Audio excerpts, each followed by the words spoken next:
Yo, what's going on, everybody? This is Sam B with the Tune Up on the Go.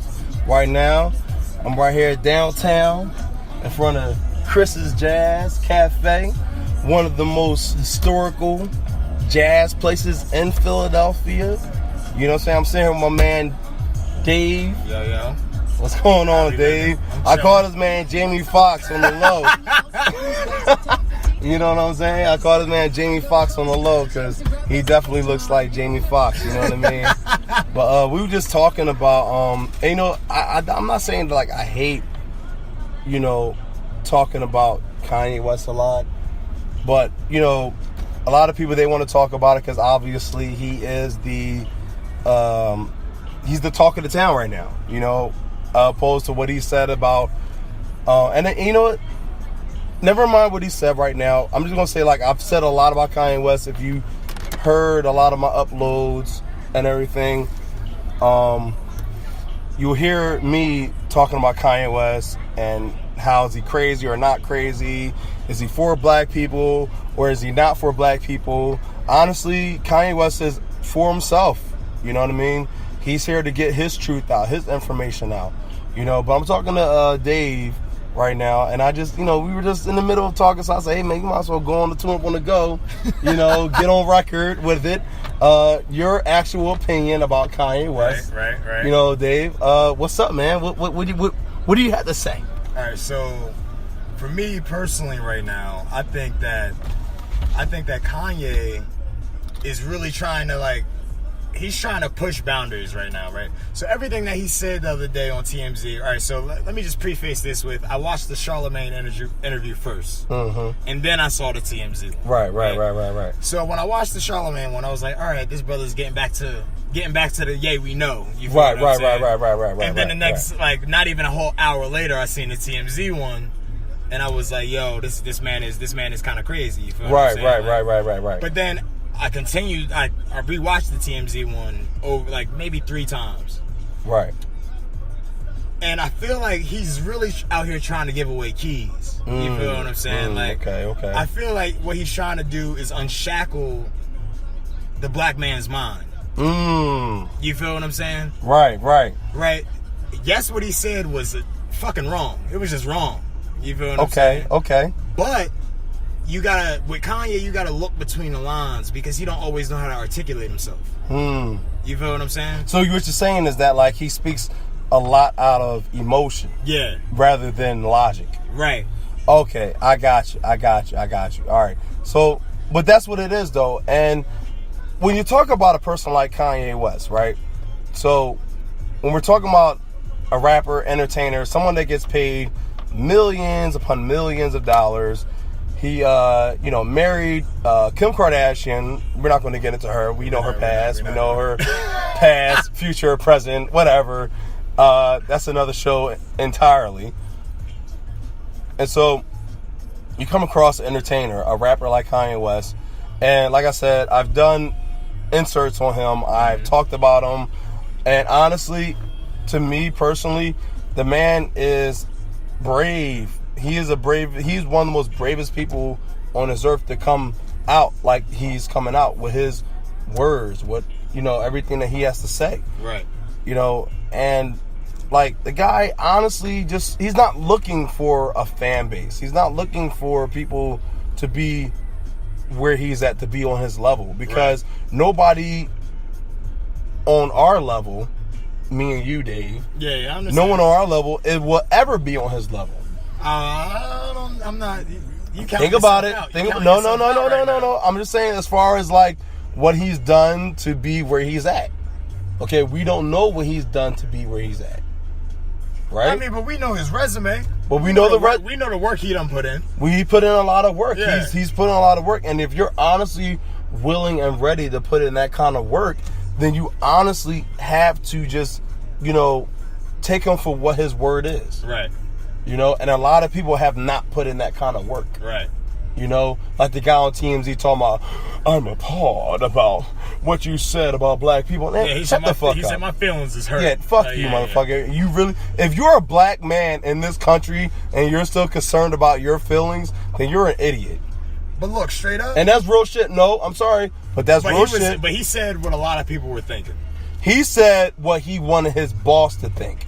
Okay, Harvey Levin is his boss, Harvey is and a he's dickhead. We all know Harvey's an asshole. Yeah. And the fact that he stood up with his Uncle Tom ass, thinking that he was going to get brownie points from Harvey Levin, okay, and that's the only reason why he did it, because he thought that he was going to get brownie points from Harvey Levin. Okay, I don't know the guy's name, but I know he's an idiot. You know, and guess what? What is he doing now? He's still in the back where that damn cubicle is, and nothing else has happened for him. He didn't get a raise. He didn't get any kind of kudos from anybody. Kanye West came right to him and apologized and said, I'm sorry you felt that way, but I got to get this out. Right. Right? Right. And that's what he did. And he kept continuing on what he's saying. And what else did that guy say? Not a damn thing. So black people, shut up. Stop thinking that, you know, you're just this token person at all times. Right. So now let's get back to what Kanye said, right? So, okay. So Kanye's sitting here basically being blasphemous. Okay. I mean, ultimately, like, that's how black people were looking at him. But we got to realize that conversation was for black people. Mm-hmm. That's a conversation that black people have behind closed doors all the time. This is not a conversation to have in mixed company, and that's what that's what the real issue was. I feel like. Right. You feel what I'm saying? Okay. Like, this man is literally doing nothing but trying to push the envelope forward. He's trying to get people to think outside the box. Right. That's it.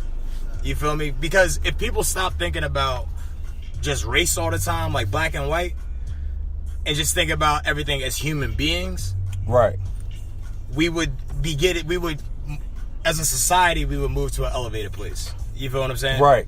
Well, see, the thing is that, and I joke about it in a lot of my uploads, but it is actually something very, very, very, very serious when it comes to Black America. And you can look on the YouTube. Actually, I want everyone to look at Candace Owens, and she deals a lot within the black culture, the black community. And what it is about is that what she does is that she's honestly an activist in the black community, and she's trying, not even trying, what she is doing is that she's waking up and she's providing awareness to the black culture about how the politics are really ran. Yeah. Okay? And if you're listening to the sound of my voice, if you're listening to this upload, you know, if you do or do not know who Candace Owens is, Candace Owens is a representative of the black culture. And of the black culture, you know, we need to honestly, you know, get on board, because the black culture is dying. And so when we see another black brother stand up, if it may not be just for himself, right, you know, we need to at least hear what he has to say. He or she has to say. Right. Because, see, this is yet another black figure, okay? Because let me tell you something. The black culture rejected Martin Luther King Jr. at first. Oh, yeah, it definitely did. Okay, and the black culture rejected Malcolm X at first. Yeah. Okay? It did. And so we have to honestly, you know, don't just go with the narrative. Okay, don't just go with what Jay-Z is saying on his 444 album. I discussed that before. He said it in his rhymes. He said, I gave him 20 million on stage without blinking, and he gave me 20 minutes on stage. The fuck was he thinking? You know, those are Jay-Z's words against Kanye West, a man that he called his brother. I mean, but technically, I mean, if we all saw the Charlamagne interview, that money didn't come directly out of Hove's pocket. That money came from Roc Nation. But Hove just had to. But who is Roc Nation though?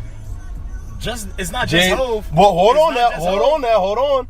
Who's Roc Nation? Who's the face of Roc Nation? The face of Roc Nation is Jay-Z. Jay-Z. So but whatever he says, we have to take it for what it's worth, because he is the face and the spokesperson of Roc Nation. Right. So if he's giving Kanye West shit for blowing that Pablo tour, then that means that they were never family, they were never brothers, they were always business partners.